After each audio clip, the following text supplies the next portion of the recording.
Hello friends, welcome to exam Challenger. আপনারা নিশ্চয়ই সবাই খুব ভালো আছেন। তো আজকে আমি যে কোশ্চেনগুলো নিয়ে আলোচনা করব, সেই কোশ্চেনগুলো খুবই গুরুত্বপূর্ণ। আগামী এক্সামে আপনাদের আসতেই পারে। তো এইরকম ইম্পর্টেন্ট কোশ্চেনগুলো যদি আপনারা অ্যাভেলেবল পেতে চান, তাহলে এই ভিডিওটি লাইক করুন এবং যারা এখনো চ্যানেলটিকে সাবস্ক্রাইব করেননি, তারা চ্যানেলটিকে অবশ্যই সাবস্ক্রাইব করুন। অন স্ক্রিনে আপনারা একটা ছবি দেখতে পাচ্ছেন। এটা হচ্ছে আগের দিনের প্রশ্ন উত্তরের শেষে করা একটি প্রশ্ন। আপনি ইন্টারেস্টিং কোশ্চেনও বলতে পারেন। যাই হোক, বেশি কথা না বাড়িয়ে অ্যান্সারটা আমি করে দিই একটু। তো এখানে অ্যান্সার হবে 5। একটু বুঝিয়ে দিই কেন 5 হলো। কারণ আপনি এটাকে যেদিক দিয়ে যোগ করুন না কেন, অ্যান্সার আমাদের বার করতে হবে 15, আর সেটা বার করতে গেলে মাঝখানে কিন্তু 5 দিতে হবে। আপনি মাঝখানে 5 দিয়ে দিন, দেখুন 2, 5, 8, 15 হয়, 7, 5, 3, 15 হয়, মানে সবই যোগ করলে। যাই হোক, এটাই ছিল আগের দিনের করা প্রশ্নের অ্যান্সার। তাহলে চলুন শুরু করা যাক আজকের প্রথম প্রশ্ন। প্রথম প্রশ্ন হলো, কালিদাসের একটি বিখ্যাত নাটক কি? উত্তর হবে অভিজ্ঞান শকুন্তলা। জলবিষুব বলা হয় কোন দিনটিকে? জলবিষুব বলা হয় 23শে সেপ্টেম্বরকে। পশ্চিমবঙ্গের ধানের গোলা কাকে বলা হয়? আমরা সবাই জানি পশ্চিমবঙ্গের মধ্যে সবচেয়ে বেশি ধান উৎপাদন হয় বর্ধমানে। বর্ধমানকে পশ্চিমবঙ্গের ধানের গোলা বলা হয়। ভারতের প্রথম মিস ওয়ার্ল্ড কে? সুস্মিতা সেন। সুস্মিতা সেন সম্বন্ধে একটু জেনে নেব। জন্ম 19শে নভেম্বর 1975 সাল। তিনি একজন ভারতীয় চলচ্চিত্র অভিনেত্রী, প্রাক্তন মডেল। সুস্মিতা সেন 1994 সালে মিস ইউনিভার্স হিসাবে সম্মানিত হন।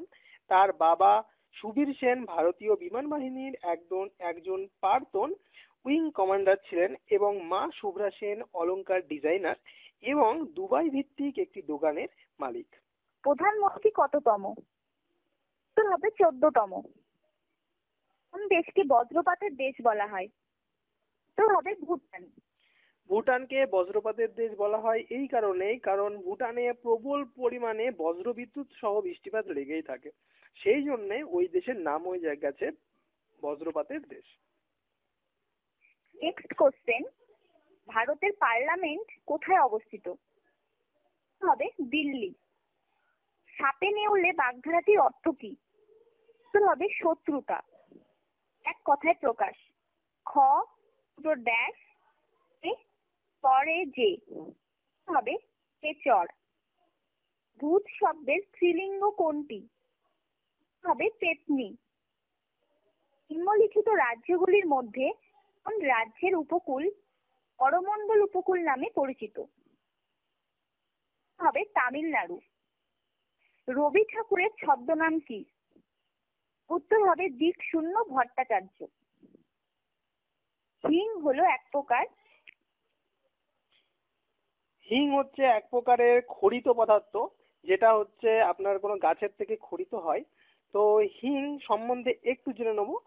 বদহজম সারাতে বহু যুগ থেকেই হিংয়ের ব্যবহার হয়। পেটের বিভিন্ন অসুখ সারাতেও এর জুড়ি নেই। সব খাবারের সঙ্গে একটু হিং মিশিয়ে খেলে রক্তে চিনির মাত্রা কমে, অর্থাৎ ডায়াবেটিক্স যাদের ডায়াবেটিক্স আছে, যাদের ডায়াবেটিক্স রোগী বলা হয়, তাদের ক্ষেত্রে কিন্তু খুবই উপকারী। শ্বাসকষ্ট জনিত কোনো সমস্যা থাকলে, যেমন শুকনো কাশি, হুপিং কাফ, ব্রঙ্কাইটিস বা বুকে সর্দি কমাতে সাহায্য করে হিং। হিং মধু ও আদার সঙ্গে মিশিয়ে খেতে হয়। নেক্সট কোশ্চেন, আয়তনের দিকে ভারতের বৃহত্তম রাজ্য কোনটি? উত্তর হবে রাজস্থান। রাজস্থান হচ্ছে আয়তনের দিক থেকে ভারতের বৃহত্তম রাজ্য। তো বন্ধুরা, একটা জিনিস আমি বলে রাখবো, যদি বলে লোক সংখ্যার দিক থেকে, তখন কিন্তু ইউপি অর্থাৎ উত্তরপ্রদেশ হবে। তো শতদ্র সিন্ধু নদী উপত্যকা তথা ভারতের পাকিস্তান সীমান্ত বরাবর প্রসারিত যে থর মরুভূমি, যেটা ভারতবর্ষের সবচেয়ে বড় মরুভূমি, সেটা কিন্তু রাজস্থানেই অবস্থিত। নেক্সট কোশ্চেন, অক্সিজেন কে আবিষ্কার করেন? হবে জে বি পিস্টলি। পেছনের দিকে দেখার জন্য মোটর গাড়ির চালক কি ধরনের আয়না ইউজ করবেন? হবে কাকে প্রকৃতির কিডনি বলা হয়? জলাভূমিকে প্রকৃতির কিডনি বলা হয়। জলাশয় তথা জলাভূমিকে বলা হয় প্রকৃতির কিডনি। মানবদেহে কিডনির কি কাজ? মানবদেহের কিডনির কাজ হলো মানবদেহের রক্তকে পরিষ্কার করা। তেমনি জলাভূমি পরিবেশের বিভিন্ন জিনিস থেকে পরিবেশকে শোধন করে বা পরিশ্রুত রাখে বা দূষণমুক্ত রাখে। 2রা ফেব্রুয়ারি সারা পৃথিবী জুড়েই আন্তর্জাতিক জলভূমি দিবস হিসাবে পালিত হয়ে আসছে এবং হচ্ছে। Next question, Dudhwa tiger reserve কোন রাজ্যে অবস্থিত? উত্তরাখণ্ড। কিডনির ভেতরে কি নামে পরিচিত? ইডালা। নেক্সট কোশ্চেন, নোবেল গ্যাস কাকে বলে? আর্গন। তো নোবেল গ্যাস আর্গনকে বলে। তো এখানে আর্গন ছাড়াও হিলিয়াম আছে, নিয়ন আছে, যেগুলো নোবেল গ্যাস। নিষ্ক্রিয় গ্যাসগুলোকেই নোবেল গ্যাস বলা হয়। এর কারণ হচ্ছে এই সব গ্যাস সাধারণত কোনো কিছুর সঙ্গে বিক্রিয়া করে না, কিন্তু কখনো কখনো প্রচন্ড উষ্ণতা বাড়ালে বিক্রিয়া করে, সেটা খুবই কম। এক কথায় বাংলা ভাষায় যদি বলা যায় তাহলে এই গ্যাস সাথেও থাকে না, পাশেও থাকে না, অর্থাৎ এরা নিজেদের মতন থাকে, পরিবেশের পক্ষে এটা ক্ষতিকর না বা কোনো কাজেও আসে না। সেই জন্য এগুলোকে নোবেল গ্যাস বলে বা নিষ্ক্রিয় গ্যাস বলা হয়ে থাকে। নেক্সট কোশ্চেন, পৃথিবীর বৃহত্তম বদ্বীপ কি? পৃথিবীর বৃহত্তম বদ্বীপ হলো গাঙ্গেয় বদ্বীপ। গাঙ্গেয় বদ্বীপ উত্তর এশিয়ায় অবস্থিত, যা বর্তমানে বাংলাদেশ এবং পশ্চিমবঙ্গ অর্থাৎ যে ভারতের রাজ্য পশ্চিমবঙ্গ তার কিছুটা অঞ্চল নিয়ে গঠিত হয়েছে। এটি পৃথিবীর অন্যতম বৃহত্তম বদ্বীপ। গাঙ্গেয় বদ্বীপ বঙ্গোপসাগরে সঞ্চিত হয়েছে। গাঙ্গেয় বদ্বীপ যাকে অনেক সময় গঙ্গা ব্রহ্মপুত্র বদ্বীপ নামেও কিন্তু পরিচিত বা অভিহিত করা হয়। যাই হোক, বঙ্গোপসাগরের তীর বরাবর 220 মাইল এটা চওড়া। সর্বশেষ অ্যান্ড্রয়েড অপারেটিং সিস্টেমের নাম কি? তো সর্বশেষ অ্যান্ড্রয়েড অপারেটিং সিস্টেমের নাম, এই প্রশ্নের উত্তর আমি বা আমরা দেব না, তার কারণ প্রতিটা ভিউয়ার্সই অ্যান্ড্রয়েড ফোন ইউজ করে, সেটা আমি জানি। তো এখানে কোশ্চেন নং 30 দিয়েছি এই কারণে যে আপনারা 30 নম্বর দিয়ে যদি কমেন্ট বক্সে কমেন্ট করেন তো সহজেই কমেন্ট করতে পারবেন আর আমরা উত্তরটা দেখতে পারবো যে কে সঠিক দিল। আর আমি জানি যে 100% সঠিক উত্তর আসবে। তো সামনের দিন আমি এটার অ্যান্সার বললেও বলে দিতে পারি, আবার নাও বলতে পারি, যেহেতু অ্যান্ড্রয়েড তো আমরা সবাই ইউজ করছি। যাই হোক, দেখে নেব আজকের জন্য কি ধাঁধা ওয়েট করছে। তো আজকের এটা কোনো ম্যাথ না, এটা ধাঁধাই বলতে পারেন।